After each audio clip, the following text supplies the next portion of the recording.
الحمد لله وكفى وسلام على عباده الذين اصطفى أما بعد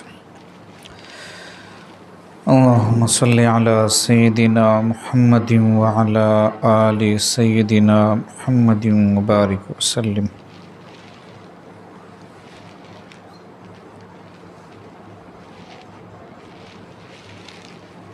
جب بندہ اللہ کی محبت میں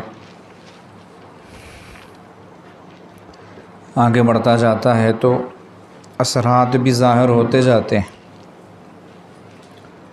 جس کا دل جتنا زیادہ عشق الہی سے بھرا ہوا ہوتا ہے اتنا ہی زیادہ سر سے لے کے پیر تک وہ منور ہوتا ہے، نورانی ہوتا ہے۔ اس کو دیکھ کر لوگوں کو اللہ کی یاد آتی ہے، اس جیسا بننے کی خواہش ہوتی ہے۔ عشق کے مظاہر، عشق کے اثرات خود سامنے والے کو دعوت دیتے ہیں، متاثر کرتے ہیں۔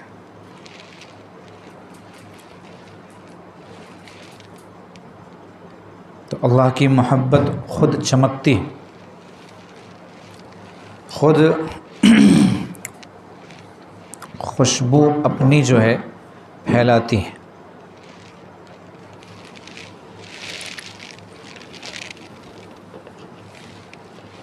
حضرت فرماتے ہیں کہ ایک دفعہ کسی ملک میں ایئرپورٹ پر بیٹھے ہوئے تھے، ایک انگریز آیا اور اس نے سیدھے ہی آتے ہی جو ہے سیدھے یہ کہا کہ کیا میں آپ کی طرح بن سکتا ہوں، حالانکہ اس کے اندر تو ایمان بھی نہیں۔ تو اس کو چہرے نے اور سراپا نے اور اٹھک بیٹھک نے، لباس نے متاثر کیا، گویا عشق چھلکا اور چھلک کر اس کے پاس گیا، اور پھر اس کے دل میں یہ بات آئی کہ میں ان جیسا بن جاؤں۔ چنانچہ فرماتے ہیں پہلا تأثر جو ہے چہرے سے ظاہر ہوتا ہے۔ عام لوگوں کی نظریں جب عاشق صادق کے چہرے پر پڑتی ہیں تو عشق الہی کے انوار سے چہرہ اتنا منور ہوتا ہے کہ دل کی گرہ کھل جاتی ہے۔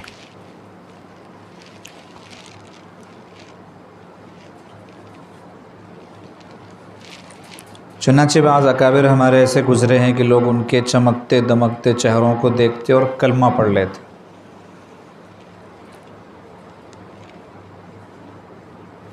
اور مسلمان ہوتے وہ کہتے کہ حضرت ہمیں بیعت کروا لیجئے، ہم توبہ کرنا چاہتے ہیں چہرہ دیکھ کر۔ چنانچہ اکابرین کی مجالس میں، ان کے بیانات میں اکثر دیکھا گیا ہے کہ لوگ آتے ہیں، دوست جا رہا ہوتا ہے تو اس کے ساتھ ایسے ہی آ جاتے ہیں کہ چلو جاتے ہیں دیکھتے ہیں کیا ہے، تو کوئی نیت نہیں ہوتی، کوئی ارادہ نہیں ہوتا، آتے ہیں بیان میں بیٹھتے ہیں، بیان کے بعد بیعت ہو جاتے ہیں، حالانکہ ان کو بیعت معلوم ہی نہیں۔ یوں ہی اگر ان سے کہا جاتا کہ بھئی بیعت ہو جاؤ تو دسیوں سال کہنے پر بھی وہ نہیں ہوتے، لیکن ایک نشست میں، ایک بیان میں، ایک بیٹھک میں شریک ہو کر بیعت ہو جاتے ہیں، ملنے آتے ہیں، بیعت ہو کے چلے جاتے ہیں۔ بلکہ کبھی کبھار تو دیکھتے بھی نہیں، سنتے ہیں، بیعت ہو جاتے ہیں۔ تو پتہ چلا کہ تأثر جو ہے عشق کا وہ ظاہر ہوتا ہے۔ حضرت اکثر فرماتے ہیں کہ مرشد عالم رحمۃ اللہ علیہ ایک مرتبہ حرم شریف میں تھے، حج کا موقع ہوگا، تو حضرت مرشد عالم رحمۃ اللہ علیہ کی نظر حضرت قاری طیب صاحب رحمۃ اللہ علیہ حکیم الاسلام نور اللہ مقدہ کے چہرے پر پڑی۔ حضرت قاری طیب صاحب رحمۃ اللہ علیہ حکیم الاسلام کے لقب سے مشہور، دارالعلوم دیوبند کے طویل مدت محتمم، ایک لمبا عرصہ محتمم رہے، حضرت تھانوی رحمۃ اللہ علیہ کے خلیفہ۔ ان سے ملاقات ہوئی تو مرشد عالم نے پوچھا کہ حضرت آپ نے ایسا نورانی چہرہ کیسے بنایا؟ اللہ والے کسی مقام پہ جا کے رکتے نہیں، ان کی خواہش ہوتی ہے ہم اور آگے بڑھے اور آگے بڑھے اور آگے بڑھیں، ان کو ہر شخص اپنے سے اچھا دکھائی دیتا ہے۔ تو حضرت قاری صاحب رحمۃ اللہ علیہ کا نورانی چہرہ نظر آیا تو پوچھا کہ حضرت یہ چہرہ کیسے بنا ہے؟ تو حضرت نے جواب میں مسکرا کے فرمایا کہ میں نے نہیں، میرے شیخ نے بنایا ہے۔ مطلب یہ ہے کہ شیخ کی محنت کو دخل ہے، ان کی صحبت کی برکت کو دخل ہے، ان کی اتباع کو دخل ہے۔ تو نبی علیہ السلام نے جو بات فرمائی کہ چہرہ دیکھے تو اللہ یاد آئے، چہرے اتنے پرانوار ہوتے ہیں کہ دیکھ کے اللہ یاد آتا ہے۔ صحابہ کرام کے بارے میں قرآن میں ہے سیماہم فی وجوہہم من اثر السجود، ان کی نشانی جو ہے ان کے چہروں میں ہے سجدے کے اثر سے، اور یہ سجدے کے نشان بتاتے ہیں کہ یہ بندہ جو ہے خوب سجدہ کرتا ہے، خوب اللہ کے سامنے جھکتا ہے۔ صحابہ کرام فرماتے ہیں نبی علیہ السلام کو ہم نے ایک دفعہ دیکھا تو ایسے لگا جیسے وہ قرآن کا ایک ورق ہو، نبی علیہ السلام کا چہرہ انور۔ خواجہ ابوالحسن خرقانی رحمۃ اللہ علیہ فرماتے تھے کہ بایزید بسطامی رحمۃ اللہ علیہ کے چہرے پہ اتنا نور تھا کہ جو دیکھتا اس کے دل کی گرہ کھل جاتی۔ عبداللہ ابن سلام رضی اللہ عنہ ایمان لانے سے پہلے یہودیوں کے بہت بڑے عالم تھے، یہود بہت مانتے تھے۔ نبی علیہ السلام کے پاس آئے تھے کچھ سوالات پوچھنے کے لیے، لیکن آتے ہی چہرہ انور کو دیکھا اور اسلام قبول کر لیا۔ جب پوچھا گیا کہ تم اتنے بڑے آدمی ہو، تم کو تو ہم نے بھیجا تھا کہ تم ان سے سوالات کرو اور ان کے مذہب کو غلط ثابت کر کے آؤ وغیرہ، کہ تم نے کیا کیا کہ تم مسلمانوں کے آگے؟ تو فرمانے لگے واللہ ھذا الوجہ لیس وجہ کذاب، لیس وجہ کذاب، کہ بخدا یہ جو چہرہ ہے نا یہ کسی جھوٹے کا چہرہ نہیں ہے، یہ جھوٹے کا چہرہ ہو ہی نہیں سکتا کہ میں چہرہ دیکھا اور اسلام قبول کر لیا۔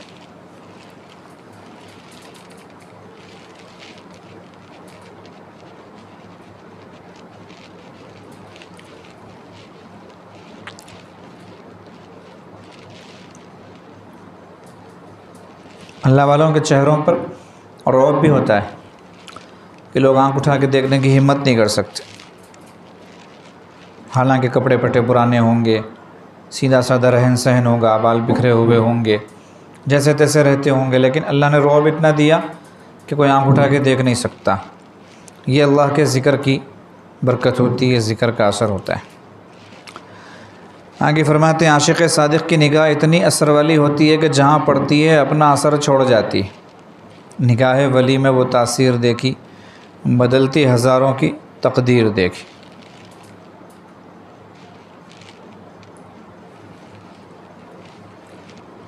تو ایسے کئی واقعات ہیں اکابر کے، اسلاف کے،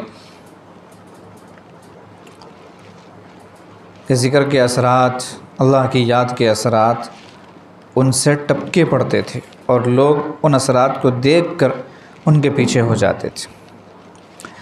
آگے فرماتے ہیں زبان میں تاثیر، عاشق صادق کی زبان میں ایسی تاثیر ہوتی ہے کہ ایک طرف تو اس سے نکلی ہوئی دعا اللہ کی ہم قبول کر لی جاتی ہے، اور دوسرا معاملہ یہ ہوتا ہے کہ ان کی بات مخلوق کے دل میں اترتی چلی جاتی۔ ایک تو دعا کرتے ہیں اللہ قبول کر لیتے ہیں، دوسرا وہ مخلوق سے کچھ کہتے ہیں تو مخلوق فوراً ان کی بات قبول کر لیتی۔ عام انسان وہی بات کرے تو اثر نہیں ہوتا، لیکن عشق والا وہی بات کرے گا تو دل کی گہرائیوں میں اترتی چلی جائے گی۔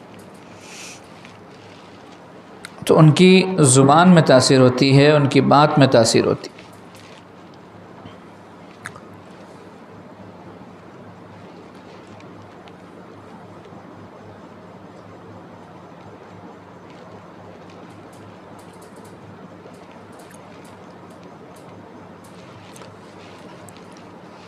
تو دنیا میں عشاق کی حالت یہ ہوتی ہے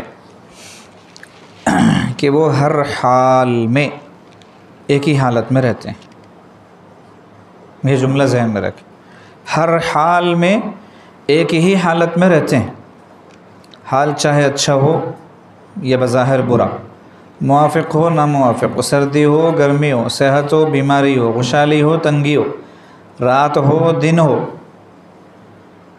چاہے جیسی حالت ہو عشاق کی ایک ہی حالت ہوتی ہے۔ اور وہ حالت کیا ہوتی ہے عشاق کی؟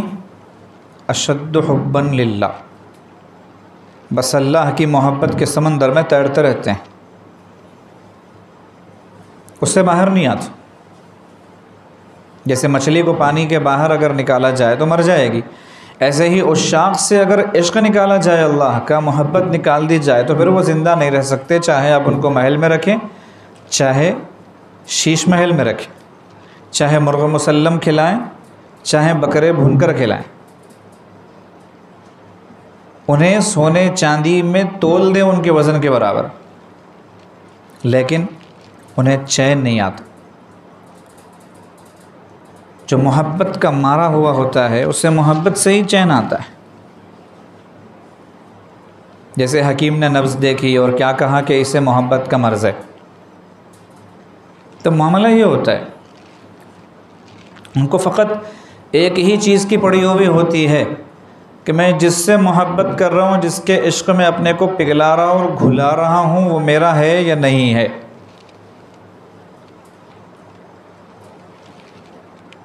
تو ہر حال میں جو ہے عاشق کا ایک ہی حال ہوتا ہے کہ وہ اپنے اللہ کی محبت کے سمندر میں تیرتا رہتا ہے.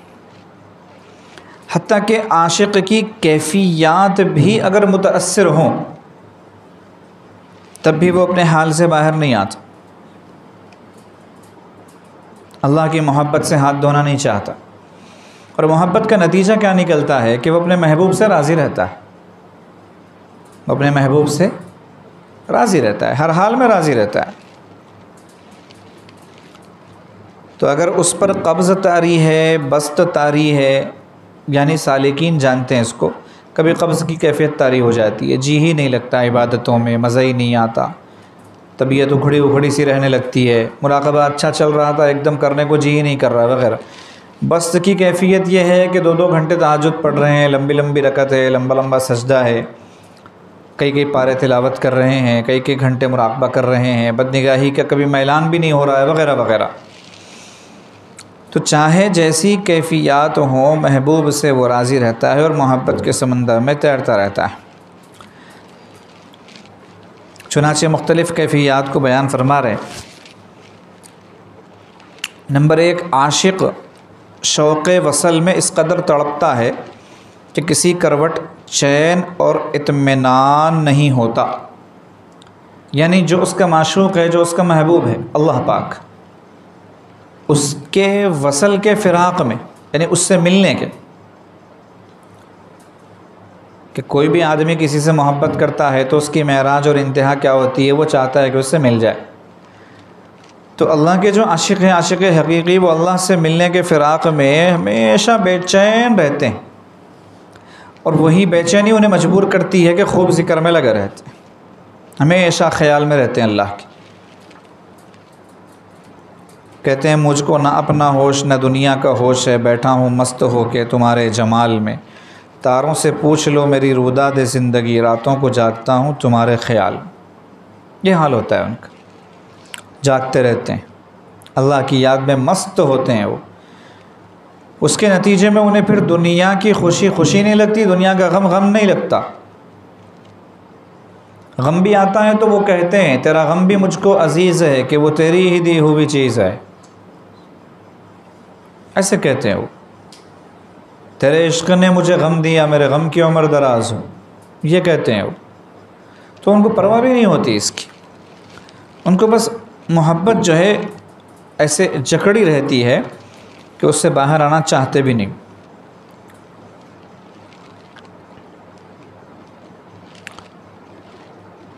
عاشق صادق کبھی آزاد ہونا نہیں چاہتا محبت کے دام قید سے.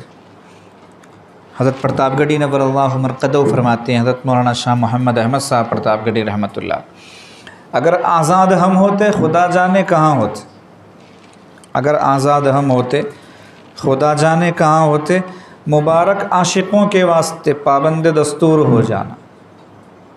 قید ہونا اللہ کی محبت میں، اللہ کے قوانین کے تحت، اللہ کے اصولوں کے تحت، وہی ہم کو مبارک ہے. آزاد ہوتے تو پتہ نہیں کہاں ہوتے. ایسے ہی دوسری کیفیت فرماتے ہیں کہ جب اداسی غالب ہوتی ہے تو رونے دھونے کے سوا کوئی چارہ نہیں ہوتا، روتا ہے. قبض کی کیفیت طاری ہوتی ہے تو رونا آتا ہے، اداسی طاری ہوتی ہے تو رونا آتا ہے، پہلی وحی آئی، اس کے بعد 6 مہینے کا گیپ آ گیا بیچ. اب نبی علیہ السلام بے چین، روتے روتے پورا عرصہ کٹا ہے، جی ہی نہیں لگتا تھا کسی کام میں.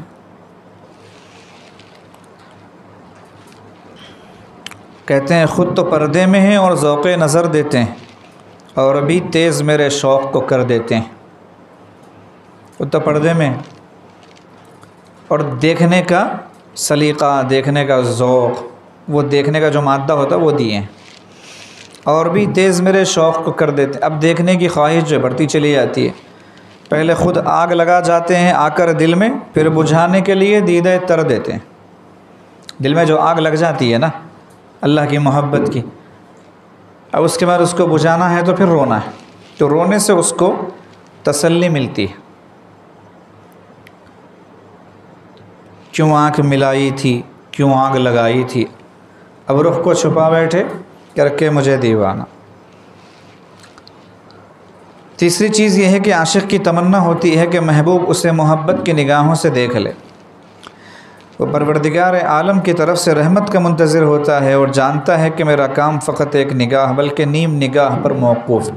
وہ کہتا ہے تیری ایک نگاہ کی بات ہے، میری زندگی کا سوال ہے. وہ چاہتا ہے کہ اللہ پاک اسے ایک مرتبہ محبت کی نگاہوں سے دیکھ لے، ایک مرتبہ رحمت بھری نگاہ سے دیکھ لے.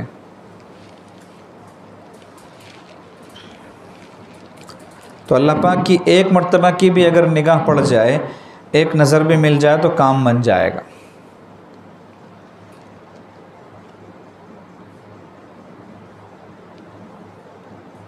جیسے اس کو مثال سے سمجھا جا سکتا ہے کہ بھیڑ لگی ہوئی ہو، مجمع کا مجمع اکٹھا ہو، کوئی بڑا آ رہا ہے، اس کو دیکھنے کے لیے ایک نظر. اور اللہ کی شان کے جو ہے اس مجمع میں ایک بندہ ایسا ہے جس کی اس سے شناسائی ہے، اور اس کو پتہ ہے کہ اگر وہ ایک نظر مجھے دیکھ لے تو پہچان لے گا کہ میں بھی یہاں ہوں، اور وہ مجھے بلا لے گا اور مجھ سے ملے گا.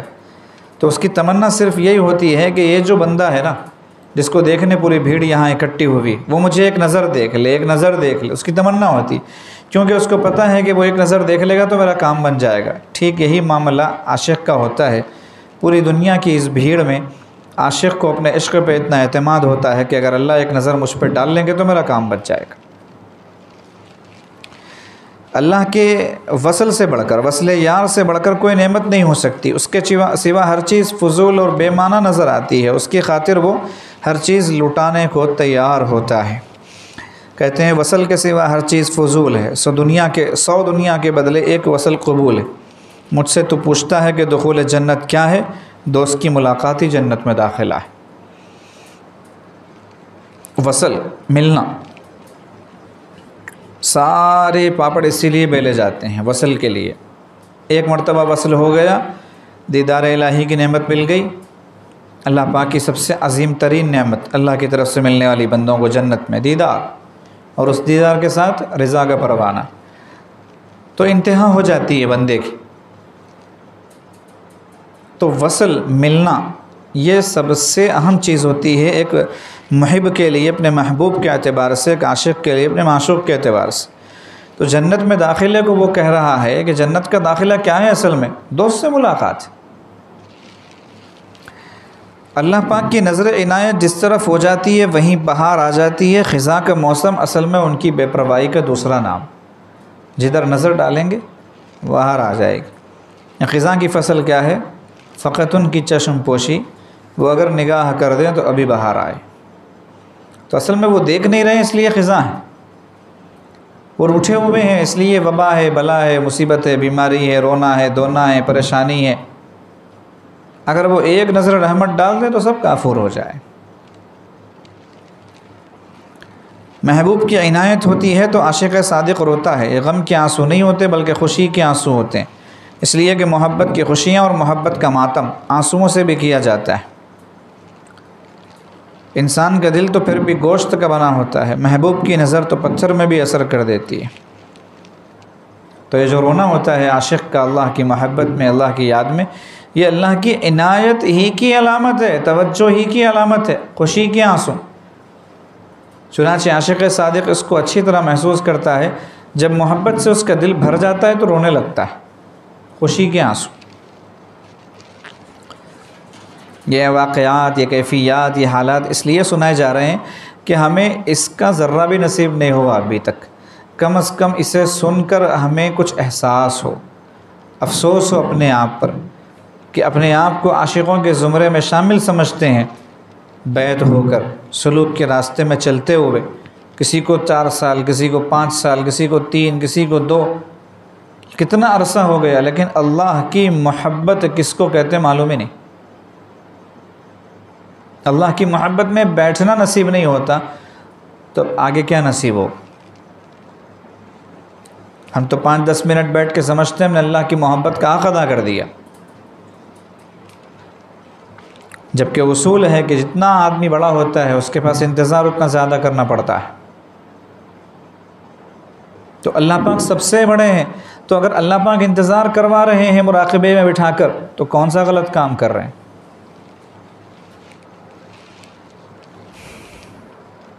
اللہ پاک 25 سال سے انتظار کر رہے تھے، 40 سال سے انتظار کر رہے تھے، کبھی ہم نے ان کی طرف بھٹک کے نہیں دیکھا، پوری جوانی عیش میں گزاری، اب 40 سال کے بعد میں توفیق ہوئی، کسی کے ہاتھ میں ہاتھ دیے، اب وہ کہتا ہے اللہ کی محبت کے انتظار میں روزانہ آدھا گھنٹہ بیٹھو تو بار گزرتا ہے۔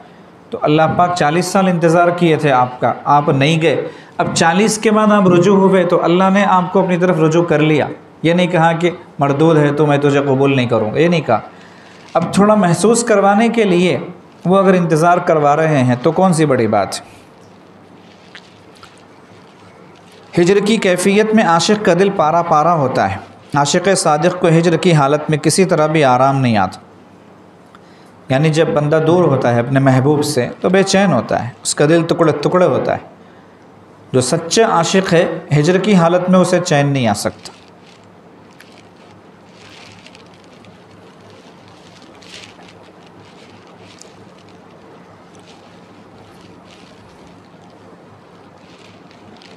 دنیا کی کوئی چیز اس کا دل نہیں لبھاتی اور نہ وہ کسی چیز کو خاطر میں لاتا ہے، اللہ کی رضا اور اس کے وصل کے سامنے ذلیل دنیا کی کوئی حیثیت نہیں ہوتی۔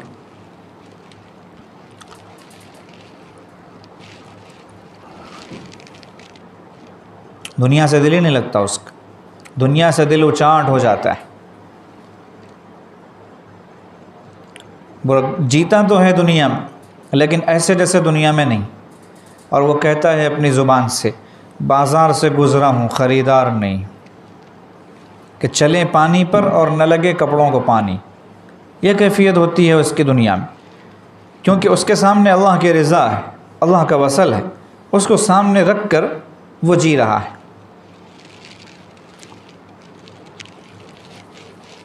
اگر کوئی شخص اس عاشق صادق کو نصیحت کرتا ہے کہ عشق میں دیوانگی اچھی بات نہیں تو اسے اپنا دشمن سمجھتا ہے، بھائی اتنا بھی کیا پاگل پن ہے، یہ بھی کیا جنون ہے، لوگ کہتے نا، تو وہ اس سے کہتا ہے کہ میں تم کو اپنا دشمن سمجھتا ہوں کیونکہ تم مجھے میرے محبوب سے دور کرنے کے چکر میں ہو۔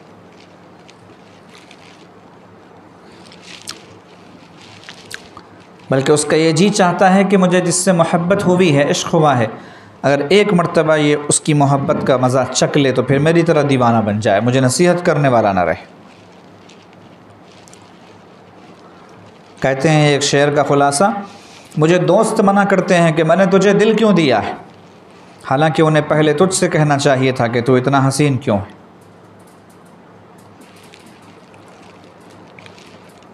عاشق صادق کے لیے اپنے اور پرائے کی پہچان کا معیار اس کا محبوب ہوتا ہے۔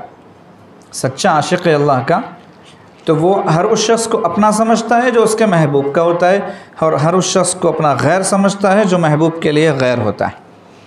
اگر اس کا دشمن بھی اس کے محبوب سے محبت کرے تو یہ اسے اپنا دوست سمجھتا ہے، اور اگر اس کا دوست بھی اگر اس کے محبوب حقیقی سے بیگانہ ہے تو وہ اسے اپنا پرایا سمجھتا ہے۔ عدم مناسبت کی وجہ سے دو بھائیوں میں کبھی دل نہیں ملتا، دور رہتے ہیں، کہ یہ عاشق صادق ہے اپنے اللہ کا اور اس سے دور کی کوڑی کا بھی واسطہ نہیں ہے اللہ سے، اور دو اجنبیوں میں اللہ کے لیے اللہ کی محبت کی نسبت پر ایسا تعلق ہوتا ہے کہ لوگ ان دونوں کو آپس میں حقیقی بھائی سمجھتے ہیں۔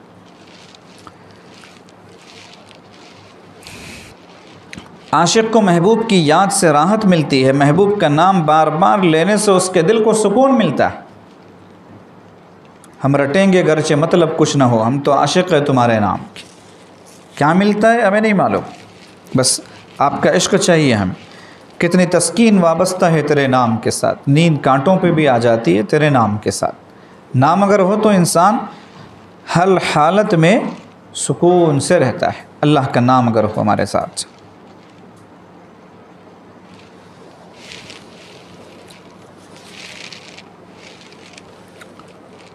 عاشق یہ تصور بھی نہیں کر سکتا کہ وہ محبوب کی یاد کے بغیر زندگی کے چند لمحے ہی صحیح گزارے۔ اسے جاگنے کی حالت میں خیال یار اور سونے کی حالت میں محبوب کے خواب نظر آتے ہیں۔ ہر حال میں وہ اللہ کی یاد کے ساتھ زندگی گزارتا ہے، اور یاد کے بغیر زندگی زندگی نہیں ہے۔ زندگی آمد برائے بندگی، اور بندگی بے بندگی شرمندگی۔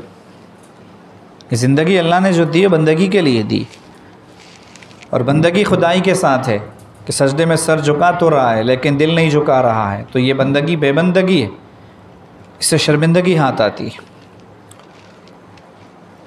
عشق الہی ایک ایسی شراب ہے کہ جس کے جام پہ جام پی کر بھی نہ تو عاشق سیر ہوتا ہے اور نہ ہی شراب ختم ہوتی۔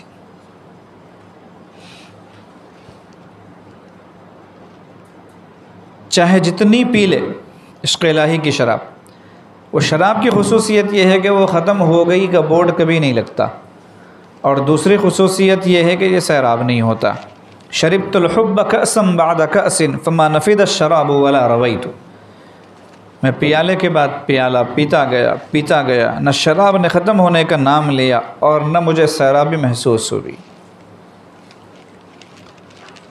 عاشق کے دل میں محبوب کا نام اور عاشق کی آنکھوں میں محبوب کا تصور رہتا ہے، پس اس کا دل اور اس کی آنکھیں محبوب کے لیے بے قرار ہوتی ہیں۔ دل میں اللہ کا نام اور آنکھوں میں اللہ کا تصور۔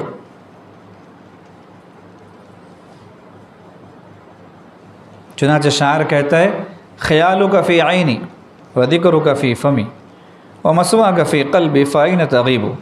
محبوب کو ایک شان ادا سے عاشق کہہ رہا ہے کہ آپ کا تصور، آپ کا خیال ہمیشہ میری زبان پر، میری آنکھوں میں، ہمیشہ میری آنکھوں میں آپ کا خیال رہتا ہے، آنکھوں میں آپ کے خواب سجائے رکھتا ہوں۔ وذکرک فی فمی، اور آپ کا تذکرہ میری زبان پہ ہمیشہ رہتا ہے کہ میری حالت یہ ہے یا تیرا تذکرہ کرے ہر شخص یا پھر ہم سے گفتگو نہ کرے، یہ میرا معاملہ ہے۔ اور آپ ہمیشہ میرے دل میں رہتے ہو۔ مسواک فی قلبی، آپ کا گھر میرے دل میں ہے، آپ کا فلیٹ میرے پاس دل میں ہے، آپ کا بنگلہ میرے دل میں ہے۔ فائن تغیب، کہاں جاؤ گے آپ؟ نہیں، گویا اللہ کو پوچھ رہا ہے۔ تو یہ حالت ہو جاتی ہے عاشق کی۔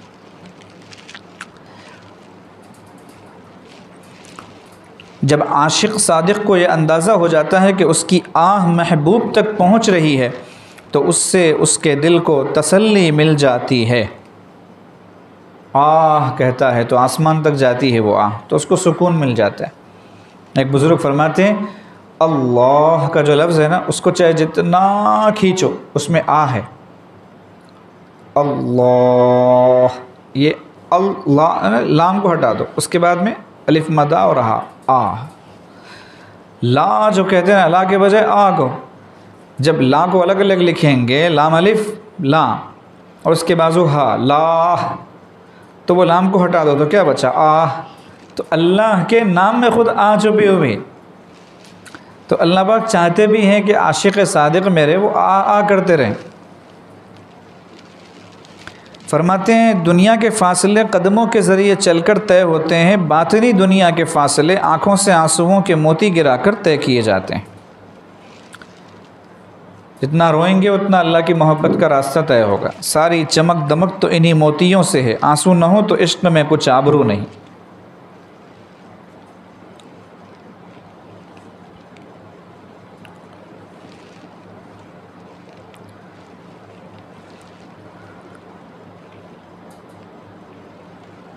آگے کہتے ہیں عاشق کی حالت اتنی قابل رحم ہوتی ہے کہ جدائی ہو تو بھی وصل کے شوق میں رونا، اور اگر وصل ہو تو احساس تشکر میں رونا، مل کے بھی رونا، نہ مل کے بھی رونا۔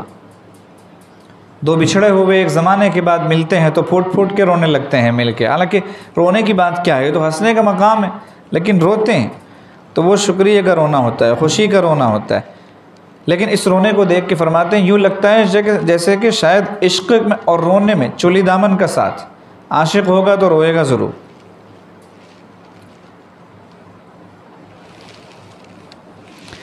جب آنکھیں محبوب کو تلاش کر رہی ہوں اور دل محبت سے بھر بھر کر ابل رہا ہو تو زبان پر بھی اسی کے فسانے رہتے ہیں، اسی کے تذکرہ رہتا ہے۔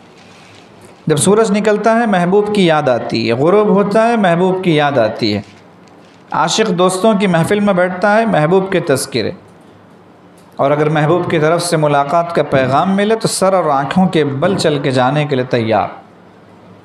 جیسے ماں کو اگر جوان بیٹا چھوڑ کر چلا جائے تو ہمیشہ جوان بیٹا یاد آئے گا، سارے کام کرتی رہے گی لیکن بیٹے کی یاد سے غافل نہیں ہوگی۔ تو یہ ایک عاشق صادق کا معاملہ ہوتا ہے اللہ کے ساتھ۔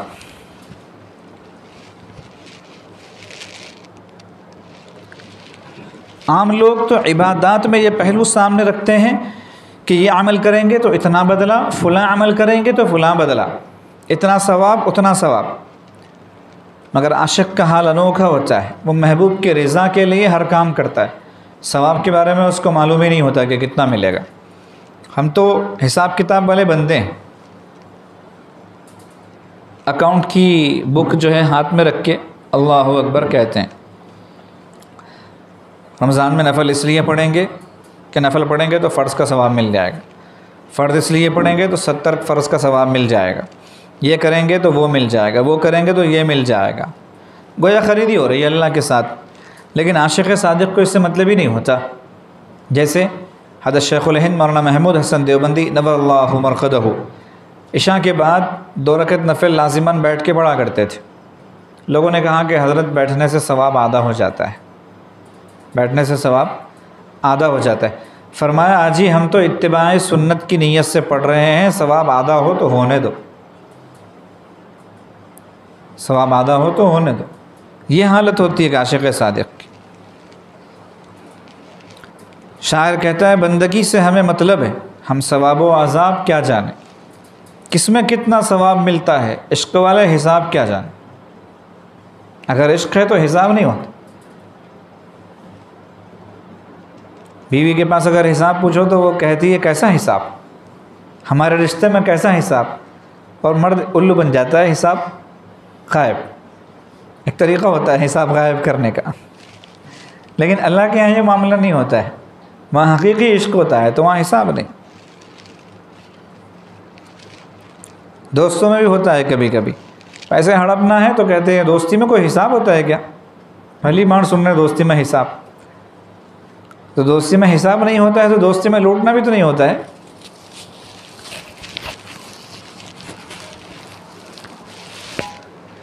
معاملات صحیح کرنے چاہیے اپنے، چاہے دوست کا معاملہ ہو، باپ بیٹے کا معاملہ ہو۔ فرماتے ہیں ہر دن اللہ کی ایک شان ہوتی ہے، کل یوم ہوا فی شأن، ہر دن ایک ادا، ایک نیا انداز، ایک نیا اسٹائل۔ لوگ کیا چاہتے ہیں؟ اپ ٹو ڈیٹ رہنا چاہتے ہیں نا، اللہ کی طرح اپ ٹو ڈیٹ کوئی نہیں۔ ہر دن ایوری ڈے صبح ہوتی ہے اللہ کی الگ شان ہوتی ہے، کل یوم ہوا فی شان۔ تو جو لوگ اللہ کے حقیقی عاشق ہوتے ہیں، عاشق صادق ہوتے ہیں، ان کو اللہ کی نئی شان ہر دن نظر آتی ہے۔ چنانچہ ہمارے حضرت فرماتے ہیں ادھر معشوق کا، محبوب کا ہر دن ایک نیا جلوہ ہوتا ہے، تو ادھر عاشق کے دل میں ہر دن ایک نیا ولولہ ہوتا ہے، نیا جذبہ ہوتا ہے۔ مثال بھی دیتے ہیں حضرت کہ شادی کے شروع میں ہر دن جو ہے بیوی دلہن بنتی ہے، ہر دن، اگرچہ ایک مدت ہوتی ہے لیکن ہر دن بنتی ہے، تو ادھر وہ ہر دن دلہن بنتی ہے تو ادھر شوہر کے دل میں ہر دن ایک نیا جذبہ اور نیا ولولہ پیدا ہوتا ہے۔ اللہ کا معاملہ یہی ہے کہ اللہ پاک ہر دن ایک نئی شان میں جلوہ گر ہوتے ہیں، تو عاشقین اسی حساب سے اللہ پر فدا ہوتے ہیں۔ نہ اللہ تعالیٰ کے حسن و جمال کی کوئی انتہا اور نہ عاشق کے شوق کی کوئی انتہا، ایسے میں غیر کی طرف میلان ممکن ہی نہیں رہتا۔ یہیں سے ایک نقطہ یہ نکلا ہمارے حضرت جی دامت برکاتہم اکثر ارشاد فرماتے کہ عورتوں کو چاہیے کہ اپنے شوہروں کے لیے روزانہ ہی بنے ٹھنے. دیکھو یہ اللہ نے سکھایا کہ اللہ پاک اپنے عاشقوں کے لیے روزانہ اللہ کا ایک نیا جلوہ ہوتا ہے. تو یہ عاشق حقیقی جو ہے اللہ کے علاوہ کسی کی طرف نگاہ نہیں ڈالتا، کوئی غیر اس کے دل میں نہیں آتا. ایسے ہی اگر بیویاں روزانہ ایک نیا جلوہ اپنا دکھائیں گی اپنے شوہروں کو تو ان کی نگاہ بھی غیر عورتوں کی طرف نہیں اٹھے گی، باہر ان کا دل نہیں بھٹکے گا.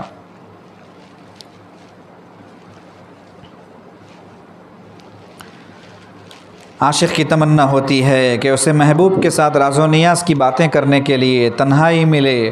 اس کے لیے رات کے اندھیرے سے بہتر کوئی وقت نہیں ہوتا.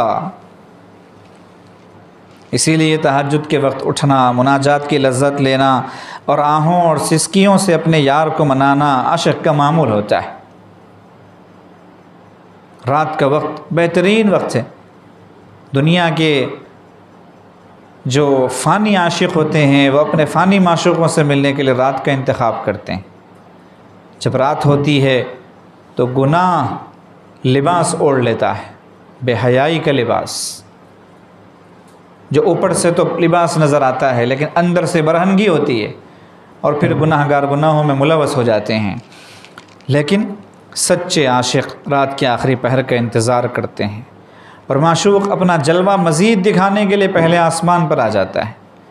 اب پھر عاشق صادق ہوتا ہے اور ادھر محبوب حقیقی ہوتا ہے. چنانچہ ایک شاعر کہتے ہیں، ترجمہ ہے، اے سوئے ہوئے اٹھ کر مسجد میں جھاڑو دے، تو سویا ہے اور تیرا رب جاگ رہا ہے، آخر تیری دوستی اپنے رب سے کیسی دوستی ہے.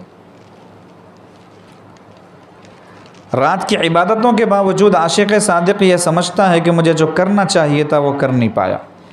اگر میں نے رات بھر جاگا بھی ہے اور عبادت کی بھی ہے تو میں نے کون سا کمال کیا ہے. رات کو تو کتے بھی جاگ کر اپنے مالک کے گھر کا پہرا دیتے ہیں، اگر تو جاگا تو کون سا کمال کیا.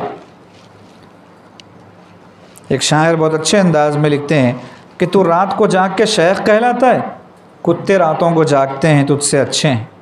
روکھا سوکھا کھا کر دن کو درختوں کے نیچے سو جاتے ہیں تجھ سے اچھے ہیں. مالک چاہے 100 جوتے مارے اس کا دروازہ نہیں چھوڑتے. تم بستروں پہ بیٹھ کے ناشکری کرتے ہو جبکہ وہ زمین پہ فرش پہ بیٹھ کر بھی شکر ادا کرتے ہیں.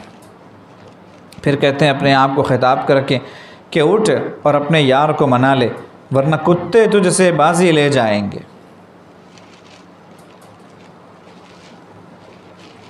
پھر آگے کہتے ہیں رات کے جاگنے سے یہ نہ سمجھ لینا کہ تجھے ولایت مل گئی.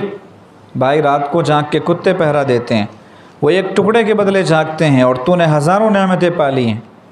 تجھ سے تو کتے بازی لے گئے، گریبان میں منہ ڈال اور مٹ مٹ کے اپنے آپ کو مٹا دے، مٹ جا. عشاق تو محبوب کی طرف سے دیے گئے غم کو خوشی سے بھی بہتر جانتے ہیں. تیرا غم بھی مجھ کو عزیز ہے کہ وہ تیری ہی دی ہوئی چیز ہے. جتنا محبوب کی طرف سے عتاب ہوتا ہے، یعنی ایسے لگتا ہے کہ تکلیف مل رہی ہے، پریشانی آ رہی ہے، حال آ رہا ہے، اتنا ہی ان کے عشق کا جنون اور بڑھتا ہے. نہ شود نصیب دشمن کے شود ہلا کے تیغت، سر دوستاں سلامت کے تو خنجر آزمائی. دشمن کو کبھی یہ عزت نصیب نہیں ہونا کہ تیری تلوار سے مرے. دوستوں کے سر سلامت ہیں، اگر تجھے آزمانا ہے تو دوستوں پہ آزما لے. یعنی وہ خوش ہوتے ہیں کہ حالات آئیں تو ہم پر ہی آئیں، ہم دوست ہیں.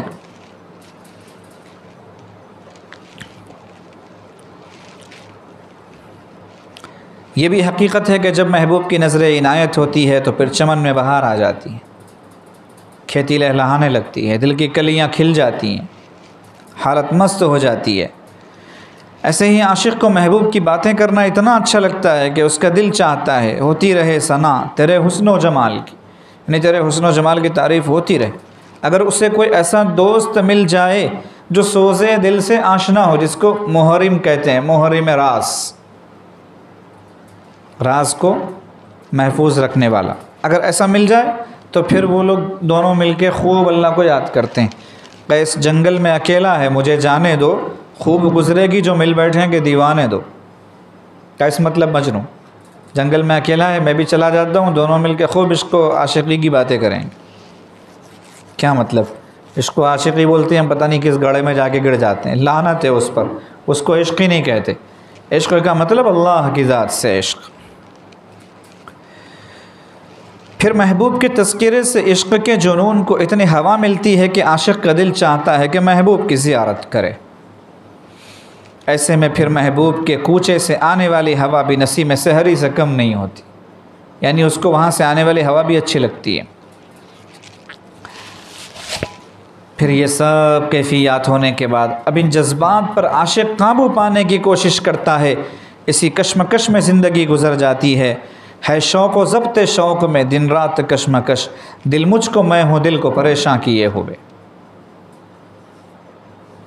پھر وہ کہتا ہے کس سے کہوں کسے بتاؤں حال زار دل، دل ہی سے کہہ رہا ہوں راز ہائے دل۔ تو اللہ کا عشق، اللہ کی محبت کوئی معمولی چیز نہیں ہے۔ اللہ پاک بہت کم موفقین ایسے ہوتے ہیں جنہیں نعمت عطا فرماتے ہیں، یعنی بہت کم با توفیق ہوتے ہیں جنہیں نعمت عطا فرماتے ہیں۔ یوں دعوے کر لینا تو بہت آسان ہے، اور عاشقوں کا ڈھونگ اختیار کر لینا بھی بہت آسان ہے۔ ان کے جیسا لباس، ان کے جیسی ادا، ان کے جیسی چال چلن کی پریکٹس سب کر سکتے ہیں، لیکن وہ دل کہاں سے لائیں گے؟ وہ دل کہاں سے لائیں گے؟ ایک بزرگ تھے، ہم نے سنا ان کے بارے میں کہ جو بھی آتا مہمان صدری میں ہاتھ ڈالتے، پیسہ نکالتے اسے دیتے۔ ایک چور نے دیکھا کہ یہ صدری تو بہت بڑی مالدار ہے، اس میں سے ہمیشہ پیسہ نکلتے رہتے ہیں، تو آیا اور صدری چورا کے چل دیا، صدری چوری ہو گئی۔ تو حضرت نے جب صدری پین نچائی دیکھا تو صدری غائب، پتہ چلا بھئی چوری جو ہو گئی ہے۔ پچھلی دفعہ کسی سے سننے میں آیا تھا کہ جو ہے آخر پیسے آتے کہاں سے، کوئی بول رہا تھا تو شاید اسی نے چرائی ہوگی۔ تو حضرت نے فرمایا ٹھیک ہے بھائی، صدری تو چرا لے گیا، لیکن وہ ہاتھ کہاں سے لائے گا جو اس میں جاتا تھا؟ وہ ہاتھ کہاں سے لائے گا جو اس میں جاتا تھا؟ تو معاملہ یہ ہے اصل میں کہ بولنا بہت آسان ہے، سننا بہت آسان ہے، لکھنا بہت آسان ہے، پڑھنا بہت آسان ہے، سب بہت آسان ہے، وہ دل کہاں سے لائیں گے؟ اس لیے دعا کریں کہ اللہ پاک ہم سب کو صحیح معنوں میں عاشق صادق اور عاشق حقیقی بنائیں اپنی ذات پاک کا۔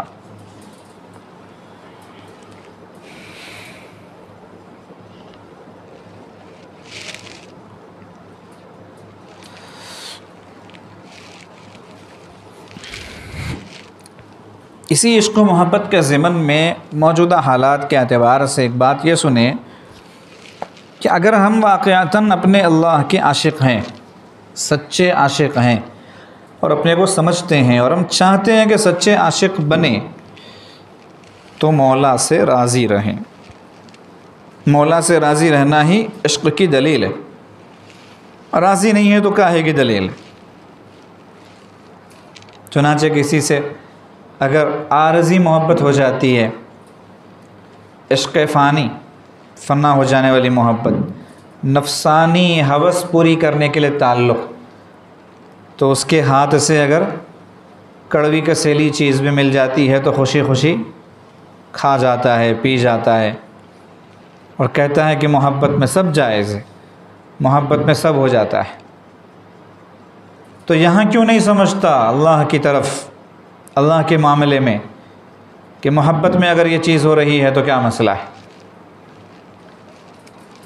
ایاز تھے محمود کے وزیر، بہت مشہور وزیر گزرا ہے، بہت حسد کرتے تھے دوسرے وزراء ایاز، کیونکہ بادشاہ محمود کی بہت نظر پڑی ہوئی تھی ایاز پہ۔ ان لوگوں نے پلان بنایا ایاز کو بدنام کرنے کا، تفصیلی واقعہ ہے۔ ایک دن بادشاہ سلامت نے یہ کیا کہ دیکھو ایاز سے تم لوگ اتنے پریشان ہونا، میں ذرا ایاز کو بلا لیتا ہوں، تم لوگوں کو بھی بلاتا ہوں، بس مجھے بتانا ہے ایک چیز، بعد میں بتاؤں گا، پہلے تم لوگ آ جاؤ۔ آ گئے، ککڑی بھی کہتے ہیں، کھیرا بھی کہتے ہیں، وہ منگوایا بادشاہ نے، پہلے وزیر کو دیا، یوں زبان پہ رکھا اور آنکھ تھوک کر کے تھوک دیا اس کو۔ بادشاہ نے پوچھا کیا ہوا بھائی؟ تو وزیر کہنے لگا کہ سرکار بہت کڑوا ہے، یہ کھیرا بہت کڑوا ہے، یہ کھیرا نہیں کھا رہا ہے۔ تو بادشاہ نے کہا ٹھیک ہے بھائی، اچھی بات ہے۔ دوسرے وزیر کو دوسرا کاٹ کے دیا، وہ بھی منہ میں لیتے ہی منہ بنایا اور بالکل عبوس قمطریر جس کو کہتے ہیں، اور پھر تھوک دیا۔ مولا بادشاہ سلامت، یہ بھی کڑوا ہے۔ 4-5 وزراء نمٹ گئے۔ اب ایاز کو ایک قاش کاٹ کے بادشاہ نے اپنے ہاتھ سے دی، بہترین خوشی خوشی چبا کے سارا نکل گیا۔ دوسری قاش دی، حتیٰ کہ پورا کھیرا کھا گئے، پوری ککڑی۔ بادشاہ نے کہا کہ بھائی کیا بات ہے، تم نے کچھ کہا ہی نہیں، کھا لیا ایسے ہی؟ ایسا تو نہیں ہے کہ میں نے تمہیں جو ہے میٹھا دیا ہے، دوسروں کو کڑوا دیا ہے، تمہارا والا بھی کڑوا ہی تھا، مجھے معلوم ہے۔ تو ایاز نے کہا کہ بادشاہ سلامت، مجھے بھی کڑوا لگا، جیسے ہی زبان پہ چکا حالت بدل گئی میری، لیکن سچی بات یہ ہے کہ فوراً ایک خیال آیا، وہ یہ کہ جس بادشاہ سلامت کے ہاتھوں سے اب تک میٹھی میٹھی بے شمار چیزیں ملی ہیں، آج ایک دن اگر کوئی کڑوی چیز مل گئی تو کوئی برا نہیں، اسی لیے میں سب کھا گیا کہ اتنے دنوں سے ان ہاتھوں سے بے شمار میٹھی چیزیں ملیں، اچھی چیزیں ملی ہیں، ایک دن کڑوی چیز مل گئی تو کیا ہوا۔ عاشق صادق اپنے اللہ کے بارے میں یہی سوچے کہ ہر دن اچھا اچھا ملتا ہے، اگر کسی دن ایسا ایسا مل گیا تو کیا ہوا۔ جیسے عاجز نے اس سے پہلے بھی کہا کہ آبا و اجداد الحمدللہ سکون سے جی کے چلے گئے، ہم بھی الحمدللہ اپنی عمروں کے جتنے بھی سال ہیں اتنے سال آرام سے جیے۔ اب ذرا پریشانی کا تھوڑا سا حال آیا ہے، بے چینی کا، بے کلی کا، افسردگی کا، مایوسی کا، گھبراہٹ کا، تنگی ترشی کا، خوف کا، وغیرہ وغیرہ۔ تو کیا ہو گیا؟ اللہ نے جتنے سال ہماری زندگی کے اور ہم سے اوپر والوں کی زندگی کے اچھے اچھے دن اور اچھی اچھی راتیں دیے ہیں، اگر انہوں نے تھوڑا سا اگر ایسا کیا تو کیا برا کیا، یہ سوچنا چاہیے نا، ہم یہ نہیں سوچتے۔ تو یہ سوچ کر حالات کے غم کو غلط کرنے کی کوشش کیجئے۔ اور دوسری بات یہ سوچئے کہ اللہ پاک ان موجودہ حالات جو وقتی ہیں، کوئی چیز ہمیشہ نہیں رہتی دنیا میں، کوئی چیز ہمیشہ نہیں رہتی، نہ اچھی نہ بری، ان حالات کو ختم ہونا ہی ہونا ہے، آج نہیں تو کل ہوں گے، کل نہیں تو پرسوں ہوں گے ایک دن ختم۔ تو اللہ پاک جب کچھ لیتے ہیں تو 10 گنا دیتے ہیں، مشہور ہے، اور یہ مت تو مثل مشہور ہے کہ مٹی لیتے ہیں تو سونا دیتے ہیں۔ تو اگر آج یہ حالات ہیں تو کل کتنے اچھے حالات آنے والے اللہ ہی بہتر جانے، خاص طور سے وہ لوگ جن کے ساتھ کچھ نقصان ہو رہا ہے، ان کے ساتھ کل کیا کیا ہوگا اللہ ہی بہتر جانتے ہیں۔ تو وہ سوچ کے اپنے آپ کو تسلی دے لو۔ قبض میں بھی بست کا تو لطف لے، بے تسلی بھی تسلی چاہیے، تسلی نہیں ہے تب بھی تسلی لو، بے تسلی بھی تسلی۔ کل ما یأتی من المحبوب محبوبا، محبوب کی طرف سے جو بھی آئے محبوب۔ بیمار بھی یہی سوچے، تیماردار بھی یہی سوچے، دور والے بھی یہی سوچیں، قریب والے بھی یہی سوچیں، اور اللہ سے کہیں الحمدللہ علی کل حال، پیارے اللہ حال تو ہے بے شک ایسا جو ہمیں ہلا کے رکھ رہا ہے، جو ہمیں تتر بتر کر کے رکھ رہا ہے، لیکن ہم کوئی لفظ ایسا نہیں نکالیں گے اپنی زبان سے جو آپ کو ناراض کرے۔ ہم آپ سے ہر حال میں راضی اور خوش ہیں، آپ کا احسان ہے، آپ کا شکر ہے، آپ نے لاکھوں کروڑوں سے اچھی حالت میں ہمیں رکھا ہوا ہے۔ تیسری چیز، گھبرائیں نہیں، ہر موڑ پہ گھبرا کے تیرا نام لیا ہے، ہر مرحلہ غم پہ تجھ سے تسلی ملی ہے، تو ہر موڑ پہ گھبرا کے اللہ کا نام لے۔ زیادہ پریشانی ہو گئی، اختلاج میں آ گئے، ڈپریشن میں آ گئے، پریشان ہو رہے ہیں، ہیبت کھا رہے ہیں، تسبیح لے کے بیٹھ جاؤ، اللہ کو یاد کرو، اللہ کو یاد کرو، سکون مل جائے گا۔ الا بذکر اللہ تطمئن القلوب، اللہ کی یاد ہی سے دلوں کو سکون ملتا ہے۔ تو پتہ چلا اللہ کی یاد کریں گے تو گھبراہٹ ختم ہو جائے گی. تو گھبرانا نہیں، پریشان نہیں ہونا. آپ تجربہ کیجیے، آپ اللہ کی یاد میں بیٹھ جائیے. اگر آپ کو سکون نہ ملے تو پھر بتائیں. اللہ جھوٹے نہیں ہو سکتے. خبردار کر کے اللہ کہہ رہے ہیں سنو میری بات کان کھول کے، اللہ اچھی طرح سنو. بذکر اللہ، اللہ کی یاد ہی ایک ایسی چیز ہے تطمئن القلوب، جس سے دلوں کو سکون ملتا ہے. بیٹھ جاؤ. اور اللہ نے کہا کہ خوب یاد کرو. خوب کہا اللہ نے، خوب یاد کرنا ہے. اور خوب کا لفظ اللہ نے کہیں استعمال نہیں کیا. واحد جگہ اللہ کی یاد جہاں پر خوب کا لفظ استعمال کیا. مطلب ہے کہ اللہ چاہتے ہیں زیادہ کرو مجھے یاد. جتنا زیادہ غم ہو اس سے زیادہ اللہ کو یاد کرے، جتنی زیادہ گھبراہٹ ہو اس سے زیادہ اللہ کو یاد کریں، جتنے زیادہ حالات ہوں اس سے زیادہ اللہ کو یاد کریں. یہ تیسری چیز ہے. چوتھی چیز، موت کا نام سن کے خوف مت کھائیے. موت ایک ایسی اٹل حقیقت ہے کہ ہر ایک کو اس راستے سے گزرنا ہے. کل نفس ذائقۃ الموت، جان ہے تو نکلنی ہے، یہ مطلب ہے اس کا. اس آیت مبارکہ کا کل نفس ذائقۃ الموت، اگر جان ہے تو اسے نکلنا ہے. جان ٹہری جانے والی جائے گی، روح رگ رگ سے نکالی جائے گی. تو جان کو تو ایک دن جانا ہے، ایک دن مرنا ہے، آخر موت ہے. کل جو کرنا ہے آخر موت.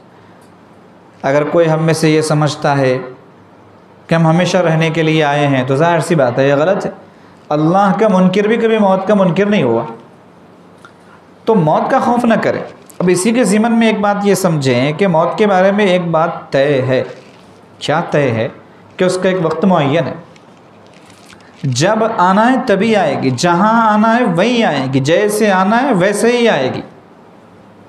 تین باتیں یاد رکھنا کبھی بھی موت کے تعلق سے. ایک اس کا وقت متعین، نمبر 2 جگہ متعین، نمبر 3 طریقہ متعین، کیسے آئے گی. چنانچہ ایک صاحب نے جو بزرگ بھی ہیں، ایک ساتھی کو، وہ بیچارے کار میں بیٹھتے ہی نہیں تھے، کار چلاتے ہی نہیں تھے، لائسنس بھی نہیں نکالا. باہر کی دنیا میں کار نہیں لینا تو لنگڑا، بہرا، اندھا، گونگا سب ہو جاتا ہو، محتاج کل. باہر کی دنیا میں اگر کار نہ ہو اس کے پاس تو وہ ڈرتے تھے کہ ایکسیڈنٹ ہو جائے گا، کچھ ہو جائے گا. تو وہ جو اللہ کے بندے تھے، بزرگ بندے، انہوں نے کہا کہ دیکھو اگر کار میں بیٹھ کے ہی ایکسیڈنٹ میں مرنا مقدر میں ہے تو تم بازو بیٹھ کے مریں گے. کیوں لائسنس نہیں نکال رہے ہیں؟ بازو بیٹھ کے مریں گے. تو معاملہ یہ ہے کہ طریقہ موت کا متعین ہے. موت خود بلا کے لے کے جاتی. 2 چیزیں انسان کو کھینچ کے لے جاتی، ایک آب و دانہ، دوسرے موت. تو وقت متعین، طریقہ متعین، جگہ متعین. اسی کو غالب نے کہا تھا موت کا ایک دن معین ہے غالب، نیند کیوں رات بھر نہیں آتی. تو جب موت کے بارے میں یہ بات طے ہے تو یہ مت سوچیں کہ خدا نخواستہ یہ بیماری آئے گی تو مریں گے ہی مریں گے. اگر اللہ نے یہ لکھا ہے کہ یہ بیماری آئے گی اور سخت ترین آئے گی اس کو، لیکن یہ مرے گا نہیں، اللہ کی کروڑوں مرتبہ قسم وہ نہیں مرے گا، کیونکہ اللہ نے لکھا ہوا ہے کہ یہ اس بیماری میں نہیں مرے گا. چنانچہ آپ نے کئی دفعہ دیکھا ہوگا بندہ ICU میں چلا جاتا ہے، برین ہیمریج ہو جاتا ہے، کوما میں چلا گیا، مہینہ مہینہ کوما میں رہا، 2 مہینے کوما میں رہا، زندگی کی کوئی امید باقی نہیں رہی. ڈاکٹروں نے کہا کہ بس اب ہم ہاتھ اٹھاتے ہیں، اللہ ہی مالک ہے. وہ اچھا ہو جاتا ہے، بعد میں بھلا چنگا ہو جاتا ہے ماشاءاللہ. پھر جتنا مقدر میں ہوتا ہے اتنا کھاتا ہے، پیتا ہے، رہتا ہے، سہتا ہے، بعد میں چلتے پھرتے نکل لیتا. جو اللہ پاک نے مقدر میں اس کے اس وقت جانا رکھا تھا تو وہ پہلے کیسے جائے گا؟ تو اللہ نے موت کا معاملہ یہ طے کیا ہے. ہم لوگ یہ سمجھ رہے ہیں کہ ایسے ہوگا تو مر جائیں گے، ویسے ہوگا تو مر جائیں گے. نہیں، مرنا ہوگا تو ایسے کریں گے، مرنا ہوگا تو ویسے کریں گے. زاویہ نظر بدل لیجئے. مرنا ہوگا تو کھائیں گے، اگر کھا کے مرنا ہے کوئی چیز تو مرنا ہوگا تو کھائیں گے، نہیں مرنا ہوگا تو نہیں کھائیں گے. اس سے بہت سکون مل جائے گا۔ دوسرے، اللہ پاک کی ذات پر کامل توکل رکھیں، بھروسہ کریں، اسباب اختیار کریں، بچنے کی پوری کوشش کریں، احتیاط کریں، ہلکا سا بھی کوئی اثر ہو جائے تو علاج کریں، ڈاکٹر کو دکھائیں، جو بھی احتیاطی تدابیر ڈاکٹر کہیں، حکومت کہے، ان سب پر اچھی طرح عمل کریں، باقی توکل کریں اللہ پر۔ وَكَفَى بِاللَّهِ وَكِيلًا، اللہ سے بڑا کوئی ہمارا کارساز نہیں ہے۔ وَمَن يَتَوَكَّلْ عَلَى اللَّهِ فَهُوَ حَسْبُهُ، جو اللہ پہ بھروسہ کرے اللہ اس کے لیے کافی ہو جاتے ہیں۔ بجائے خود بھی پریشان ہونے اور دوسروں کو پریشان کر کے وقت سے پہلے مارنے کے، دوسروں کے لیے تسلی کا باعث بنیے۔ مطلب وقت سے پہلے مرے گا نہیں وہ، لیکن جیتے جی مر جائے گا، اس کے لیے جینا مرنا دونوں برابر ہو جائیں گے۔ تو کسی کو پریشان کرنا اچھی چیز نہیں ہے۔ بعض لوگوں کا تو پیشہ ہوتا ہے، یعنی اسی میں ایسا لگتا ہے ان کو سکون ملتا ہے، کسی کو بیمار دیکھے اس کو خبر میں جانے تک پورا سمجھا دیتے، ارے یہ بچ گئے آپ، یہاں سے اس کی کہانی شروع، یوں سمجھیے بال بال بچ گئے آپ، شکرانے میں آپ یہ کیجئے وہ کیجئے، آپ کے ساتھ ایسے بھی ہو سکتا تھا ویسے بھی ہو سکتا تھا۔ ابھی حال میں ہمارے پڑوس میں یہی بیماری میں ایک صاحب بیچارے 4 دن میں چلے گئے۔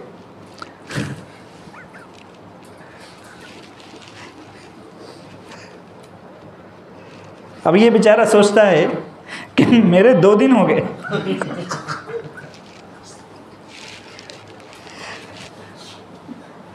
تو ہنستے ہنساتے آپ کو سمجھا رہا ہے آج ایسے نہ کرو بھائی، ایسے نہ کرو۔ تو بعض لوگ ایسے عجیب مزاج کے ہوتے ہیں، تربیت نہ ہونے کا نتیجہ ہوتا ہے، اخلاق نہیں، سنجیدگی نہیں مزاج میں، سیکھا نہیں کسی سے۔ زندگی گزارنا بھی ایک سیکھنے کی چیز ہے، ایسا نہیں کہ سلوک ہی سیکھنا ہے اور سلوک سیکھنے کے لیے بیعت ہونا ہے۔ بہت سارے لوگوں کو انسان بننے کے لیے بیعت ہونے کی ضرورت پڑتی ہے، کہ بیعت ہوں گے تو انسان بن جائیں گے، تو ایسے نہ کرنا۔ نبی علیہ السلام نے کیا سکھایا؟ کسی کے پاس جاؤ، بیمار کے پاس، تو سلام کر کے بس اس کے سامنے دعا پڑھو، اسأل اللہ العظیم رب العرش العظیم ان یشفیک، میں سوال کرتا ہوں اللہ سے جو بڑے عظمت والے ہیں اور عرش کے مالک ہیں، پروردگار ہیں، عظمت والے ہیں، میں ان سے کیا سوال کرتا ہوں؟ ان یشفیک، کہ آپ کو شفا بخشیں۔ پھر اس سے کہو لا بأس طہور انشاءاللہ، یہ بیماری انشاءاللہ تمہیں پاک کرے گی، پریشان مت ہو۔ اللہم اشفی اللہم عافی، اے اللہ سے شفا بخشیے، اے اللہ سے عافیت بخشیے۔ محدثین نے سمجھایا کہ نبی علیہ السلام کا اتنا جامع کلمہ ہے لا بأس طہور، کہ زندہ رہے گا تو بیماری انشاءاللہ ختم ہونے کے بعد بہترین صحت ملے گی، اور یہ بیماری اس کے گناہوں کو پاک کر کے رکھ دے گی، ختم کر دے گی گناہوں کو۔ اور اگر اس بیماری میں نہیں بچ پایا، مر گیا، تو بیماری دنیا کی جھنجھٹوں سے، دنیا کی تکلیفوں سے اسے نجات عطا کر دے گی۔ لا بأس طہور، کہ کوئی پریشانی کی بات نہیں، پاک کرنے والی۔ بس اس کے بعد نبی علیہ السلام نے فرمایا العیادہ فواق ناقہ، کہ عیادت جو ہے، اونٹنی کا جب دودھ دوہا جاتا ہے تو تھن کو جب استعمال کیا جاتا ہے دودھ نکالنے کے لیے، تو ایک مرتبہ کے بعد دوبارہ نکالنے کے وقفے میں جتنا وقفہ ہوتا ہے، جتنا گیپ ہوتا ہے، اتنی دیر کرنا، فواق ناقہ۔ مطلب یہ ہے کہ بس چند سیکنڈ کی عیادت، یہ دعا پڑھے، تسلی دیے، 1 منٹ میں نکل گئے۔ عیادت صرف 1 منٹ میں ہو سکتی ہے، لیکن 1 گھنٹہ بیٹھتے وہاں پر، کرسی نہ ہو تو منگا کے بیٹھتے بازو۔ اب تو کووڈ کے معاملے میں شاید بیٹھ نہیں رہے ہوں گے، ورنہ خامہ خواہ کی بیماری میں تو ضرور بیٹھتے تھے، پورا اس سے پوچھتے ایکسیڈنٹ ہوا تو کیسے ہوا، سامنے کون آیا تھا، آپ کیا کیسے جا رہے تھے، وہ فلاں سب، یہ ساری مصیبتیں، وہ بیچارہ پریشان۔ تو عیادت بھی سکھائی نبی علیہ السلام نے، عیادت کو جاؤ تو کیا کرنا وہ بھی سکھایا، تسلی دینا، بیمار کے لوگوں کو بھی تسلی دینا کہ آپ ثواب کمائیے، ماشاءاللہ آپ کو اللہ نے خدمت کے لیے منتخب کیا۔ صرف عیادت کے لیے صبح جانے پر 70,000 فرشتے مغفرت کی دعا کرتے ہیں، اور شام میں جانے پر صبح تک 70,000 فرشتے مغفرت کی دعا کرتے ہیں۔ تو آپ تو تیمارداری میں دن رات لگے ہوئے ہیں، آپ کے ثواب کا تو ہم اندازہ بھی نہیں لگا سکتے۔ آپ اللہ کے قریب ہیں، ایسا خدمت کر کے ہمیں اپنی دعاؤں میں یاد رکھیے، وہ بیچارہ خوش ہو جائے گا، نیال ہو جائے گا، واپس آ جائیے۔ وہ کرنے کے بجائے پتہ نہیں کیا کیا کرتے ہیں۔ یہ 4 کام یاد رکھیے جو بتائے گئے ہیں ابھی، آپ پریشان نہیں ہوں گے، گھبرائیں گے نہیں، چلتے رہیے۔ اللہ کا احسان مانیے کہ اللہ پاک نے بیماری میں مبتلا نہیں فرمایا ہے، باوجود ہمارے گناہوں کے کھلا رہے ہیں، پلا رہے ہیں، روزمرہ کی زندگی گزر رہی ہے۔ اور یہ ذہن سے نکال دو کہ بیمار ہوں گے تو مریں گے۔ مرنے کا معاملہ الگ ہے، بیماری کا معاملہ الگ ہے۔ موت ایک ایسی چیز ہے جس کا تعلق نہ صحت سے ہے، نہ بیماری سے، نہ جوانی سے، نہ بڑھاپے سے، نہ مرد سے، نہ عورت سے، نہ شہری سے، نہ دیہاتی سے، نہ فاسق فاجر سے، نہ وقت کے کسی بڑے ولی کامل سے۔ اس کا معاملہ ہی الگ ہے۔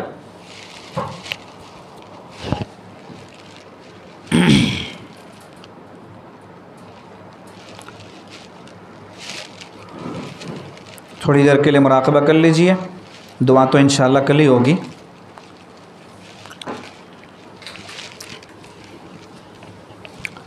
کل انشاءاللہ ایک ہی بیان ہوگا، 27ویں شب بھی ہے، اور جیسے کہ معمول ہے 27ویں شب کو ایک بیان کا، اور 10:30 بجے سے بیان ہوگا انشاءاللہ، 10:30 بجے سے، اور پھر اس کے بعد مناجات اور دعا ہوگی۔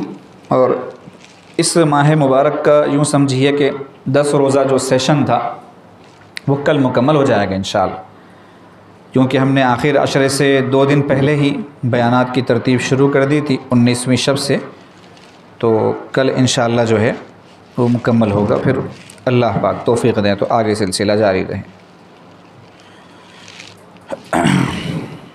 سروں کو جھکا لیجئے، آنکھوں کو بند کر لیجئے۔ دنیا اور دنیا میں جو کچھ ہے ان سب سے ہٹ کٹ کے یکسوئی کے ساتھ اللہ پاک کی یاد میں ڈوب جائیے۔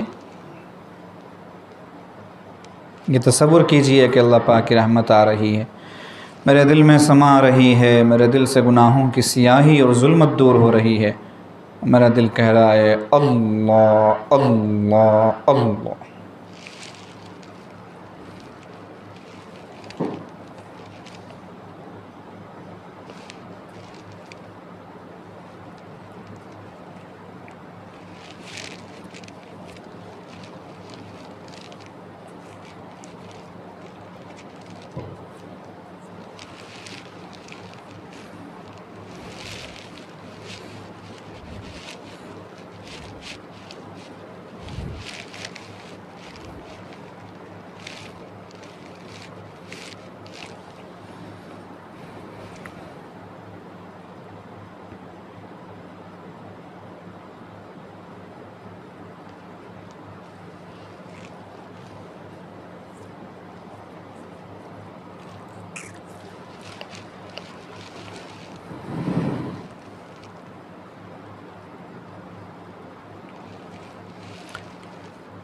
ایک نشہ سا ہے جو چھائے ہے تیرے نام کے ساتھ، ایک نشہ سا ہے جو چھائے ہے تیرے نام کے ساتھ، ایک تسلی سی بھی آئے ہے تیرے نام کے ساتھ، عنبر و عود لٹائے ہے تیری یاد جمیل، ایک خوشبو سی بھی آئے ہے تیرے نام کے ساتھ، گویا کونین کی دولت کو سمیٹا اس نے، دل کی دنیا جو بسائے ہے تیرے نام کے ساتھ، ہے تیرا ذکر حلاوت میں کچھ ایسا کہ زباں ایک نیا ذائقہ پائے ہے تیرے نام کے ساتھ،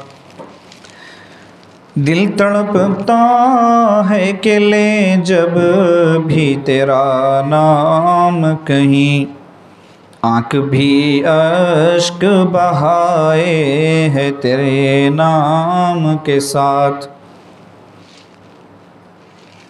حال کیا ہوگا بھلا ان کا تیری دید کے دن، جن کا دل جوش میں آئے ہے تیرے نام کے ساتھ، خوب کیا عشق الہی کا اثر ہوتا ہے کہ روح بھی وجد میں آئے ہے تیرے نام کے ساتھ۔ خوب جی بھر کے جو کرتا ہے تیرا ذکر فقیر، دل کی ظلمت کو مٹائے ہے تیرے نام کے ساتھ۔ سوئی قسمت جو جگائے ہے تیرے نام کے ساتھ، اپنی تسکین بڑھائے ہے تیرے نام کے ساتھ۔